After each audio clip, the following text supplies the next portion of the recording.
Bonjour à tous, bienvenue sur Sensation. Je suis aujourd'hui avec Sophie Guyot, présidente de l'association Le Combat d'Alban. Bonjour. Bonjour.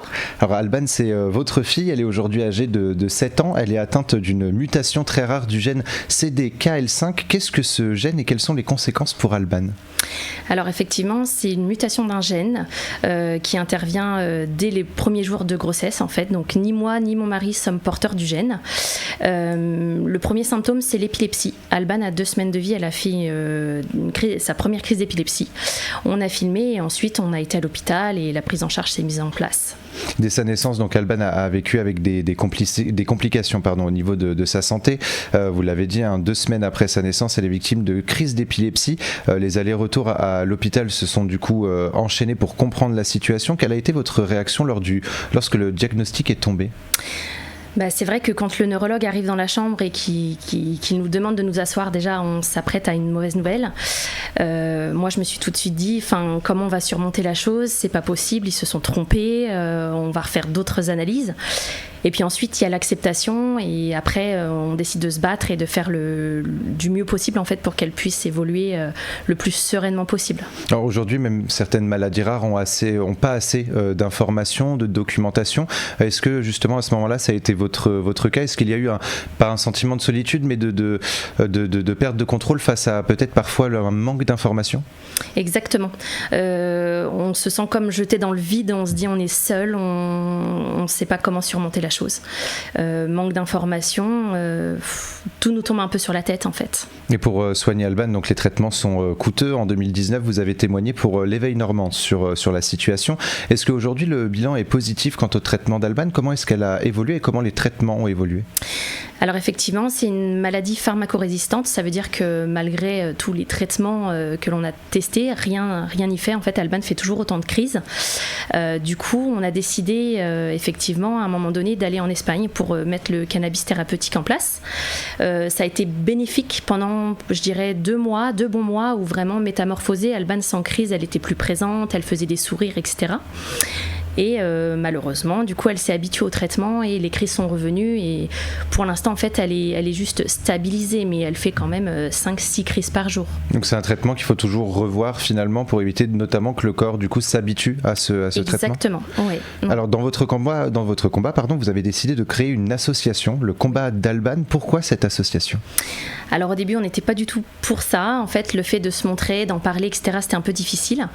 Et ensuite, on s'est dit que effectivement, avoir le soutien d'autres gens, d'informer, d'en parler, ça nous ferait du bien.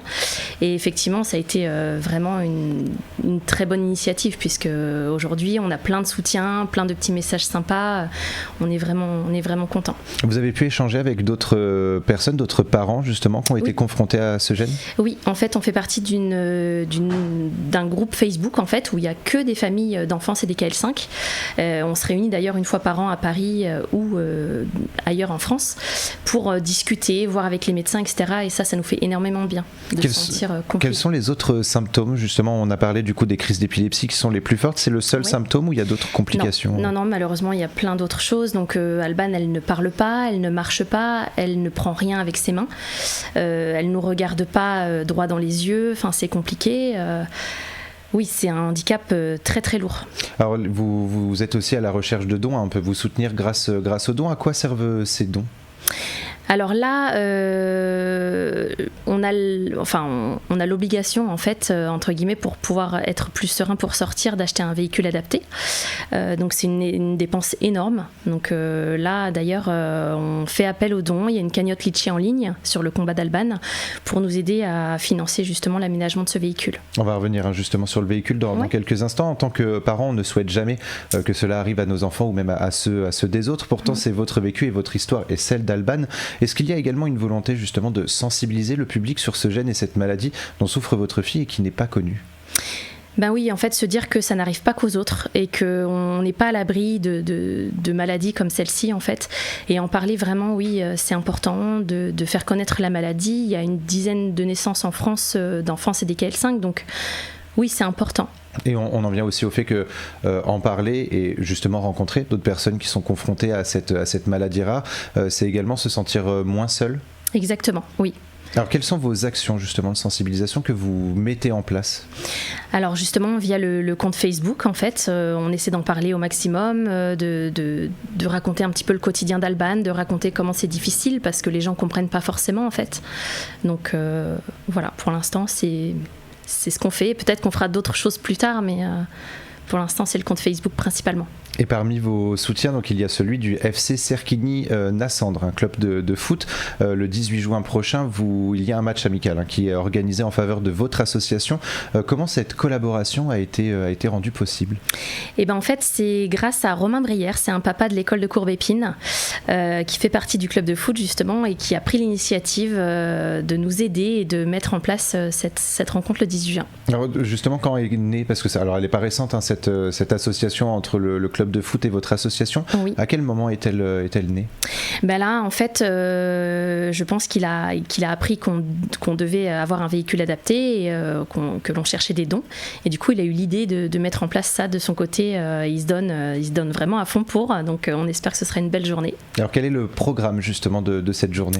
Donc, il y aura la rencontre amicale vers 16h. Et ensuite, il y a une tombola avec des jolis lots, vente de gâteaux, de petites choses, voilà. Et puis, partager un moment agréable, on dira. Alban assiste également au match. Est-ce que vous avez pu voir qu'elle était peut-être qu'elle avait une certaine appétence finalement pour le foot ? Est-ce qu'elle s'intéresse à ce sport ? Alors pas vraiment du coup parce qu'Alban elle ne communique pas donc mais on peut voir là on a été les rencontrer et du coup elle a des petits sourires, des petites choses qui font penser que oui elle ressent les choses et elle comprend tout mais elle peut pas l'exprimer en fait, juste alors, les sourires. Et une cagnotte Litchi, vous l'avez dit, a été mise en place pour financer donc un véhicule adapté pour la fin de l'année, donc ça fait partie des besoins essentiels pour que Alban puisse évoluer sereinement. Est-ce qu'il y a d'autres besoins justement pour qu'elle puisse évoluer sereinement ? Que l'on trouve un traitement pour les crises d'épilepsie, je dirais. Là, elle doit faire partie d'un essai clinique début juin, donc on va en savoir plus la semaine prochaine normalement, donc je croise les doigts. Justement, est-ce que vous savez personnellement où en est la recherche sur cette maladie rare ? Alors oui, il y a de la recherche, on a la chance, il y a 5 gros labos, je ne saurais pas vous les citer exactement, mais qui font la recherche sur de la thérapie génique. Donc ce serait remplacer le gène défaillant par un gène sain et remettre un petit peu, je dirais, la machine en route. Donc il y a énormément d'espoir et peut-être qu'un jour Alban, elle marchera, j'en suis intimement convaincue.